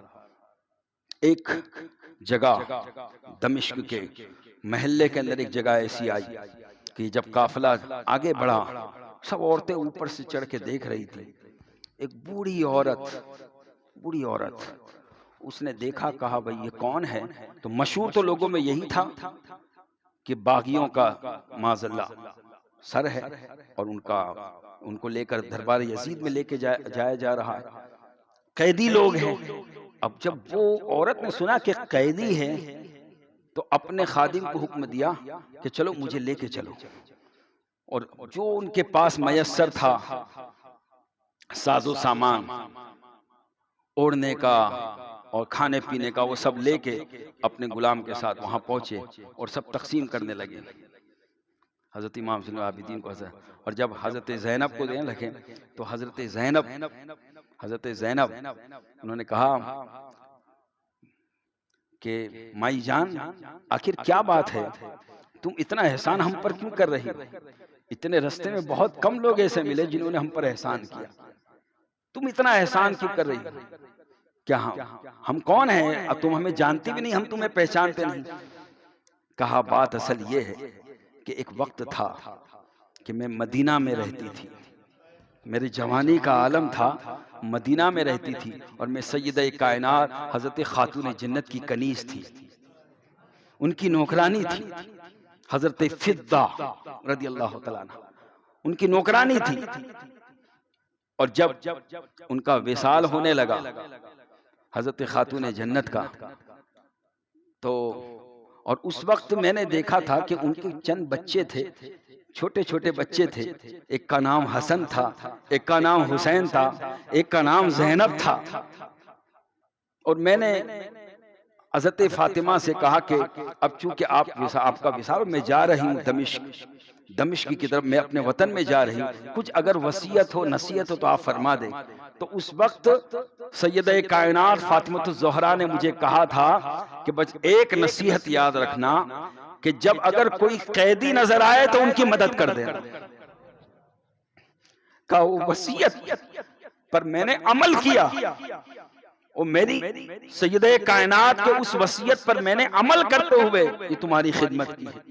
تو کہا بتاؤ ہم تمہارے لیے کیا کر سکتے ہیں، کیا تمہاری خدمت کر سکتے ہیں؟ کہا بس مجھے یہ امید ہے، اور میں یہ چاہتی ہوں کہ جب میں مدینہ سے آئی تھی تو وہ جو حضرت فاطمہ کے جو بچے تھے میں ان کو دیکھنا چاہتی ہوں۔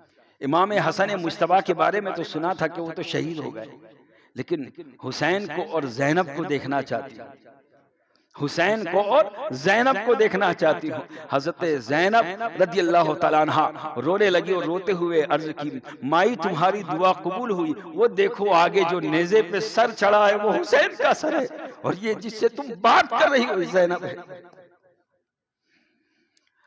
اور اس طریقے سے یہ لٹا ہوا قافلہ اور آگے چلا اور دربار یزید میں پہنچا، اور یزید کے دربار میں جب یہ قافلہ پہنچا، یزید نے تمام سروں کو اپنے سامنے جمع کیا اور شمر سے پوچھنے لگا سب کے حالات، اور جب امام علی مقام کے سر مبارک وہ دیکھنے لگا اور چھڑی سے جب گستاخی کرنے لگا، ایک صحابی رسول سے رہا نہ گیا اور انہوں نے کہا خبردار اے گستاخ، اپنے چھڑی کو لگام دے، یہ لب حسین ہے، میں نے کئی مرتبہ رسول کو اس کو چومتے ہوئے دیکھا ہے۔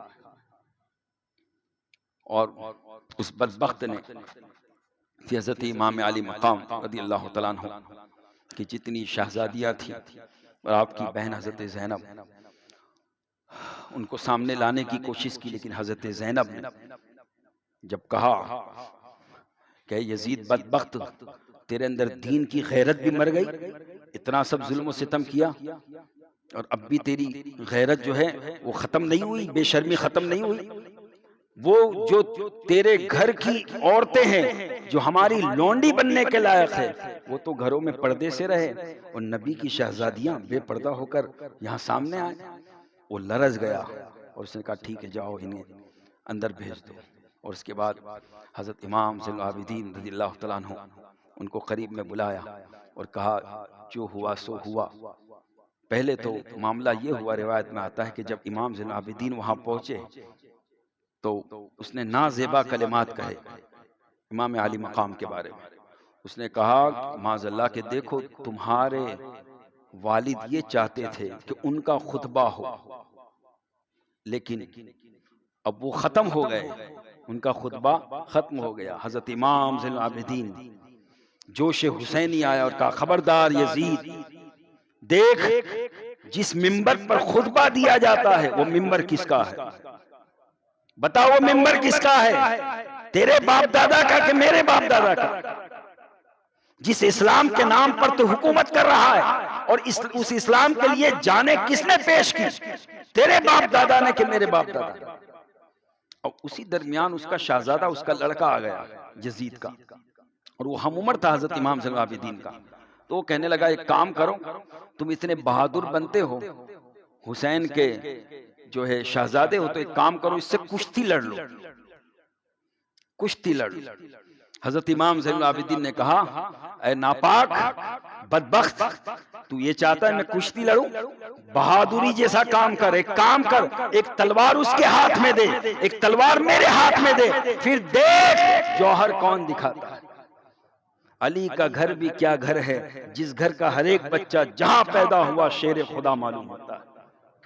اب وہ یزید سمجھ گیا کہ اگر تلوار دے دی گئی تو ابھی کربلا کا ایک واقعہ ہو، ابھی دوسرا کربلا ہو جائے گا۔ درمیان میں اس نے جو ہے اتفاق سے یہ بات ہو رہی تھی، اور اس کے دربار کے اندر نگارہ بجنے لگا، طبل بجنے لگا، وہ جو بجایا جاتا ہے نقارہ، نوبت بجنے لگی نقارہ۔ اب جب وہ بجنے لگی نوبت، تو اس نے کہا، یزید کے بیٹے نے، دیکھ اے امام زین العابدین، دیکھ تیرے باپ کی نوبت ختم ہو گئی، معاذ اللہ، یہ میرے باپ کی نوبت ہے جو بج رہی ہے۔ حضرت امام زین العابدین نے کہا، ارے بدبخت، یاد رکھ، یہ ظالم حکومت کی نوبت یہ کب تک بجے گی؟ جب تک ظلم کی حکومت قائم ہے۔ اور اسی درمیان مسجد سے اذان کی آواز آئی، امام زین العابدین نے کہا، دیکھ یہ میرے بابا کی نوبت ہے جو آج بھی بج رہی ہے، قیامت تک بجتی رہے۔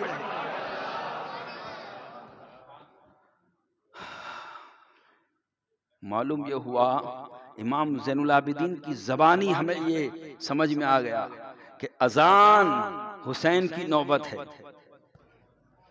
اذان حسین کی نوبت ہے۔ اے حسینیو، دوسری نوبت کی ضرورت نہیں، بناوٹی نوبت کی ضرورت نہیں، صرف اس نوبت کی حفاظت کرو، اس نوبت کا ادب کرو، اس نوبت کو سیکھو، خود بھی سیکھو، ہر ایک آگے بڑھے، اس کو شرم نہ کرے، یہ حسین کی نوبت ہے اور قربان جائے۔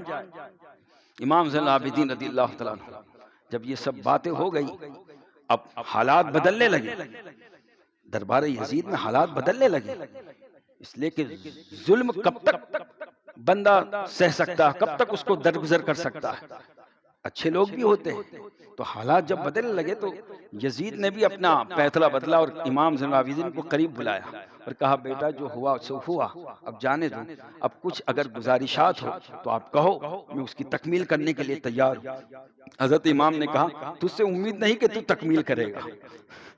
تو اس نے کہا، نہیں ایسی بات نہیں، میں پورا کروں گا، آپ فرمائیں۔ آپ نے فرمایا، چند شرطیں ہیں، اگر تو کر سکتا ہے تو کر۔ سب سے پہلی شرط یہ ہے کہ میرے ابا حضور کے قاتل کو میرے حوالے کر، تاکہ میں قصاص لے سکوں۔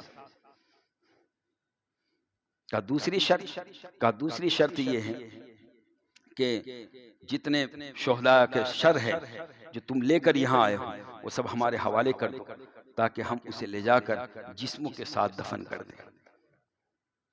اور تیسری شرط یہ ہے کہ آج جمعہ کا دن ہے اور جامع مسجد میں خطبہ میں دوں گا، تقریر میں کروں گا۔ اور چوتھی شرط یہ ہے کہ ہمیں حفاظت کے ساتھ مدینہ واپس لوٹا دیا جائے۔ اب اس کو جب یہ ساری شرطیں رکھی، اب یزید پوچھنے لگا، پہلی شرط پوری کرنے کے لیے، بھائی کس نے حسین کو قتل کیا؟ اب جب یہ قافلہ جب وہاں پہنچا تھا تو بشیر نامی ایک شخص کو امام حسین کا سر دے دیا تھا، اس نے سنان نے، جس نے امام حسین کو شہید کیا تھا، اس نے وہ اس کو دے دیا تھا کہ دیکھے یزید کیا کرتا ہے، کیونکہ وہ بڑا بدبخت چالاک تھا، وہ پیسرے بدلتا تھا۔ تو اس نے وہ سر دے دیا، کہا تو کہنا میں نے قتل کیا۔ اور جب وہ بشیر وہاں پہنچا تو یزید کے سامنے وہ اشعار پڑھنے لگا، عرب والے تھے، اشعار پر، اور اشعار میں یہ شعر و شاعری میں یہ کہنے لگا کہ جو سب سے بہترین مخلوق ہے ان کا سر میں تیرے لیے لایا ہوں، خیر خلق اللہ۔ اب جب اس نے یہ کہا تو یزید کو غصہ آ گیا، کہا جب تو یہ کہتا ہے کہ سب سے بہترین ہے تو پھر تو نے مارا کیوں؟ تو بڑا بدبخت ہے۔ کہا لے جاؤ اس جلاد کو، حکم دیا اس کا سر قلم کرو۔ اب وہ دیکھ چکے تھے کہ جو ہے اس کا، جو یہ کہتا تھا کہ میں نے حسین کو قتل کیا، اس کو بھی وہ قتل کر رہا ہے، تب کوئی وہ ذمہ اپنے اوپر لینے کے لیے تیار نہیں۔ اس سے پوچھتے تو کہے فلاں نے قتل کیا، اس سے پوچھتے فلاں نے قتل کیا، اس سے پوچھتے فلاں نے قتل کیا۔ آخر میں حسین بن نمیر اس کے اوپر جب بات آئی تو اس نے کہا میں نے قتل نہیں کیا، لعنت اللہ، لعنت کرتے قاتلین حسین پر، لعنت کرتے۔ یہ امام حسین کی کرامت تھی کہ امام حسین شہید ہونے کے بعد یہ جرأت یزیدیوں کے اندر پیدا ہو گئی کہ وہ یزید کے سامنے بول رہے ہیں اور قاتلین حسین پر لعنت بھی کر رہے ہیں، یعنی خود اپنے اوپر لعنت کر رہے ہیں۔ اور جب اس کے پاس یہ معاملہ پہنچا تو اس نے یزید سے کہا، اے یزید اگر تم امان دو، میرے جان کی امان دو کہ میری جان کو تم مارو گے رہی تو میں بتاؤں کہ کس نے قتل کیا۔ کہا ٹھیک ہے امان ہے، بتاؤ کس نے قتل کیا۔ کہا یزید سن، قتل اس نے کیا جس کی سلطنت کو خطرہ تھا اور جس نے یہ سوچا کہ اگر یہ رہیں گے تو میری سلطنت کو خطرہ ہے، اور اس لیے اس نے تمام لشکر کو جمع کیا، ان کو انعام و اکرام کا لالچ دیا، ان کو سلطنت کا لالچ دیا اور زر کا خزانہ کھول دیا، خوب انعام و اکرام سے نوازا۔ وہ تو دور بیٹھا رہا اور اس کے حکم سے حسین قتل کر دیا۔ تو کہا یہ کیا کس نے؟ یزید نے کہا یہ کام کیا کس نے؟ اس نے کہا یہ کام یزید تو نے کیا۔ اب جب اس کے اوپر بات آئی تو وہ کہنے لگا چلو یہ معاملہ جان دو، چھوڑو۔ امام زین العابدین سے کہا یہ تو معاملہ نپٹنے والا نہیں، اب دوسری شرط جو ہے وہ پوری میں کر دیتا ہوں۔ ٹھیک ہے۔ اب جب جامع مسجد پہنچے تو مسجد کھچا کھچ بھری ہوئی، مسجد کھچا کو بڑے بڑے رئیس، بڑے بڑے سردار مسجد میں۔ تو اب وہ یزید جو ہے گھبرا گیا کہ اگر امام زین العابدین نے تقریر کر دی اور بنی امیہ کے خلاف تقریر کر دی اور بنی ہاشم کی فضیلت بیان کر دی تو پھر اکھا بنا بنایا کام بگڑ جائے گا۔ اس نے شامی خطیب کو اشارہ کر دیا، اس نے تقریر شروع کر دی۔ اب شامی خطیب جب بولنے لگا تو وہ حضرت امام حسین کے بارے میں جب برائی کرنے لگا، امام زین العابدین کھڑے ہو گئے، کہا بیس الخطیب، اے خطیب تو بہت برا ہے، غلط بول رہا ہے، تو جھوٹ بول رہا ہے۔ اور یزید کی طرف مخاطب ہو کر کہا یزید کیا تو نے وعدہ نہیں کیا تھا کہ آج کا خطبہ، آج کی تقریر میں کروں گا؟ کہاں وعدہ تو کیا تھا لیکن کیا کرے۔ کہا اب دوسرے لوگوں نے جو سنا تو جو وہاں مسجد کے اندر جو رئیس اور جو سمجھدار تھے انہوں نے کہا کہ ہاں ہم تو ان سے ہی خطبہ سنیں گے، کیونکہ یہ قریشی ہے، ہاشمی ہے، فصیح و بلیغ ہے، ان کے جیسا کوئی خطبہ دینے، ہم تو امام زین العابدین کا خطبہ سنیں۔ اب امام زین العابدین آگے بڑھے، آپ نے خطبہ شروع کیا۔ سبحان اللہ، کیا خطبہ کہ آپ نے پہلے تو اللہ کی حمد و ثنا بیان کی اور اس کے بعد حضور پاک صلی اللہ علیہ وسلم کی تعریف اور توصیف بیان کرنے کے بعد پھر دنیا کی فنائیت کو بیان فرمایا، نصیحت فرمایا کہ دنیا کیا ہے، دنیا ختم ہونے والی ہے اور اس کے پیچھے مت بھاگو۔ یہ ساری نصیحت دیتے دیتے پھر آپ نے ارشاد فرمایا جو مجھے پہچانتے ہیں وہ تو پہچانتے ہیں، لیکن جو نہیں پہچانتے وہ پہچان لو میں کون ہوں۔ پھر آپ نے اپنا تعارف، اپنا انٹروڈکشن کرانا شروع فرمایا۔ سبحان اللہ، آپ نے فرمایا پہچان لو میں کون ہوں، میں کون ہوں، میں حسین کا بیٹا ہوں، وہی حسین جن کو مظلومے میں شہید کیا گیا، جن پر ظلم و ستم توڑے گئے۔ اور یہ بولتے بولتے جب لوگوں کے حالات بدل گئے، لوگ چیخو پکار کر رونے لگے، جب رونے لگے تو یزید نے دیکھا تو معاملہ بگڑ رہا ہے، اس نے مؤذن کو اشارہ کر دیا کہ اذان شروع کر دو۔ اب مؤذن نے اذان شروع کر دی، اذان دینا جب شروع کر دی اور جب مؤذن نے کہا اللہ اکبر، حضرت امام زین العابدین نے کہا اللہ اکبر۔ جب اس نے کہا اشہد ان لا الہ الا اللہ، امام زین العابدین نے کہا اشہد ان لا الہ الا اللہ۔ جب اس نے مؤذن نے کہا اشہد ان محمد رسول اللہ، حضرت امام زین العابدین نے کہا بس خاموش ہو جائے مؤذن، چپ ہو جا، بتا اشہد ان محمد رسول اللہ میں جو تو نے محمد نام لیا ہے، جو محمد صلی اللہ علیہ وسلم جو تو نے نام لیا ہے، بتا اے یزید یہ تیرے نانا ہے کہ میرے نانا؟ بتا کس کے نانا ہے؟ اگر تو کہے میرے نانا ہے تو تو سچا، اور اگر تو کہے تیرے نانا ہے تو تو جھوٹا۔ جب یہ سارے معاملات جب ہوئے تو اب وہ جو ہے یزید وہاں سے بھی نکل کے اپنے گھر کی طرف بھاگا اور اپنے محل میں گیا۔ جب وہاں پہنچا تو اس کی بیوی جو تھی اس کے سامنے، سر حسین کے سامنے جب وہ رونے لگا تو اس کی بیوی نے کہا افسوس ہے تم پر، آپ کیا روتے ہو؟ میں نے دیکھا ہے جب غنودگی مجھ پر طاری ہوئی تو میں نے غنودگی کے عالم میں دیکھا کہ سر حسین کی زیارت کے لیے آسمان سے فرشتے آ رہے ہیں، ملائکہ آ رہے، حوریں آ رہی ہیں، اور میں نے دیکھا کہ اسی سر حسین کی زیارت کے لیے حضرت مریم آ رہی ہے، حضرت خدیجہ آ رہی ہے، نیک عورتیں نیک بیویاں آ رہی ہیں، اور آخر میں خاتون جنت تشریف لائی. یہ روحانی طور پر اور جب یہ میں نے دیکھا میں سہم گئی. کہ ایک کام کرو کہ اب جو ہے کوئی رستہ نہیں، ان کو بحفاظت مدینہ روانہ کر. امام زین العابدین جب تشریف لائے تو اس نے کہا کہ ٹھیک ہے، جو ہوا ہوا، اب جتنے ٹائم آپ یہاں رہنا چاہتے ہو رہ سکتے ہو، ہم تمہاری خدمت کریں گے، اور پھر جب جانا چاہتے ہو تو جا سکتے ہو. امام زین العابدین اور حضرت زینب نے کہا ہم یہاں رہ کر اب کیا کریں، ہمارا تو سب کچھ لٹ گیا، اب ہمیں اپنے وطن مدینہ پہنچا دو. تو سرے تمام شہداء کے سروں کو جو ہے ان کے ساتھ لے کر پھر یہ قافلہ نعمان بن بشیر کی سرکردگی میں یہ چلا ہے.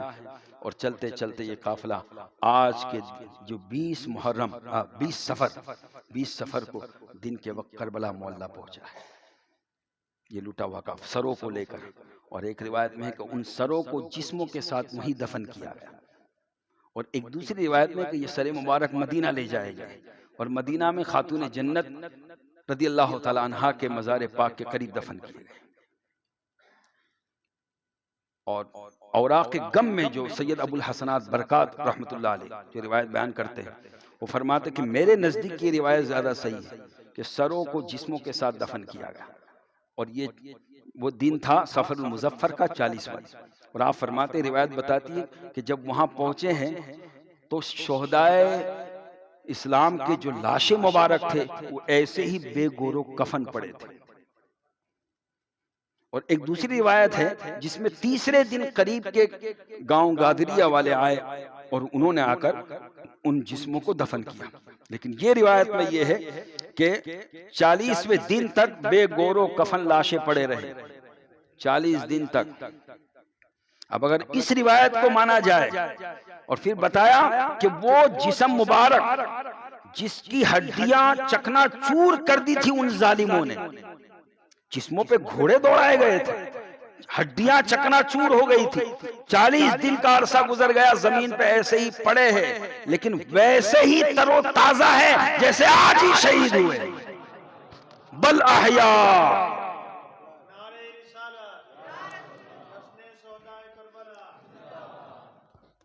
ولا تقولوا لمن يقتل في سبيل الله اموات بل احیاء. اللہ کے رستے میں جو قتل کیے جائے انہیں مردہ نہ کہو بلکہ وہ زندہ ہے، وہ زندہ ہے. اور پھر یہ لٹا ہوا مقدس مظلوموں کا اہل بیت کا قافلہ کربلا معلیٰ وہاں سے ہو کر پھر مدینہ تشریف لایا. اب مدینہ جب پہنچے ہیں، مدینہ میں حضرت محمد بن حنفیہ رضی اللہ تعالیٰ جو بیمار تھے، بڑی نقاہت کے عالم میں تھے. یہ حضرت امام حسین کے بھائی، ماں الگ ہے، باپ علی ہے، علوی ہے، جیسے حضرت عباس علمبردار. ماں الگ ہے، باپ ایک ہے، حضرت مولا کائنات. تو حضرت محمد بن حنفیہ رضی اللہ عنہ جب حالات دیکھے لوٹا ہوا قافلہ تو بہت زار و قطار ہونے لگے اور کہنے لگے کاش میں مدینہ میں نہ رہتا، میں بھی تمہارے ساتھ چلتا. اور یہ لٹا ہوا قافلہ حضرت امام زین العابدین اور حضرت زینب، حضرت ام کلثوم بڑے صبر و ضبط کے ساتھ چل رہے تھے. لیکن جیسے ہی روضہ رسول پہ نظر پڑی، حضرت امام زین العابدین کا ضبط نہ رہ سکا اور دوڑے، اور دوڑ کر نانا جان کے قدموں میں گر گئے اور پوری داستان سنانے لگے. پوری داستان کہ نانا جان ہمارے ساتھ آپ کی امت نے کیا کیا، کیسا ظلم و ستم کیا، حسین کے ساتھ کیا کیا، سکینہ کے ساتھ کیا کیا، سارا درد بیان کرنے لگے. اچھا، علماء محققین فرماتے ہیں کہ حضرت امام زین العابدین اور حضرت زینب پورے واقعے کربلا کے چشمدید گواہ ہیں. چشمدید گواہ ہے، اس لیے کہ وہ خود وہاں موجود تھے. یعنی واقعے کربلا کو کوئی اس طور پہ مسخ نہیں کر سکتا کہ اس کی روایت کمزور ہے. نہیں، اس کی روایت کرنے والے خود حضرت امام زین العابدین ہیں اور حضرت زینب ہیں. اور روضہ رسول پہ کھڑے ہو کر آپ نے جو اشعار، اتنے درد بھرے اشعار، اور ان اشعار کے اندر آپ نے پورا کربلا کا واقعہ پیش فرمایا حضور کے سامنے. حضور کے روزے کے سامنے، اور حضور اکرم علیہ السلام نے روحانی طور پر اپنے بیٹے کو اپنے آغوش میں لے لیا، اور پھر صبر ہوا. لیکن پھر عالم یہ ہوا، روایت بتاتی کہ امام زین العابدین اس کے بعد مدینہ منورہ میں جب تک رہے، اور جب ان کے سامنے پانی آتا زارو قطار روتے، کھانا آتا زارو قطار روتے، یاد آتا کربلا کا واقعہ، حضرت علی اصغر کی پیاس آتا، اور روتے رہتے تنہائی میں گوشہ نشین ہو گئے، اللہ کی عبادت میں مصلی پہ. اتنی عبادت و ریاضت قربان جائے کہ لقب ہو گیا زین العابدین، تمام عبادت کرنے والوں کے سب سے خوبصورت زین العابدین. حضرت امام زین العابدین رضی اللہ تعالیٰ کہ جب یہ سارا واقعہ ہو گیا تو اس کے بعد کچھ صحابہ حضرت امام زین العابدین کے پاس آئے کہ یا امام، جو یزید کی طرف سے گورنر تھا اس کا بھائی، چچا زاد بھائی، اس کو ہم نے نکال دیا ہے، اب جو ہے ہم نے حضرت عبداللہ بن حنظلہ کو اپنا خلیفہ حاکم بنایا ہے، لیکن آپ کے ہوتے ہوئے ہم کسی اور کو کیسے حاکم بنائیں؟ آپ ہاتھ بڑھائیے، ہم آپ کے ہاتھ پر بیعت کرتے ہیں اور آپ ہمارے خلیفہ بن جائیں، آپ ہمارے حاکم بن جائیں. حضرت امام نے کہا مجھے معاف کرو، اب اس چکر میں مجھے مت ڈالو.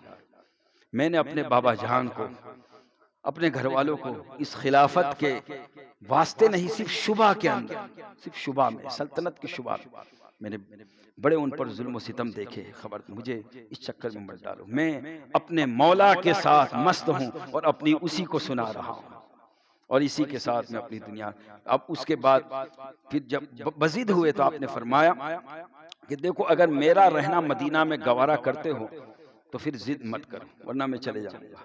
اب وہ لوگ سمجھ گئے کہ آپ ضد کرنے سے کوئی کلا، امام کو چھوڑو، بڑے پریشان ہیں، اضطراب کے عالم میں وہ لوگ چلے گئے.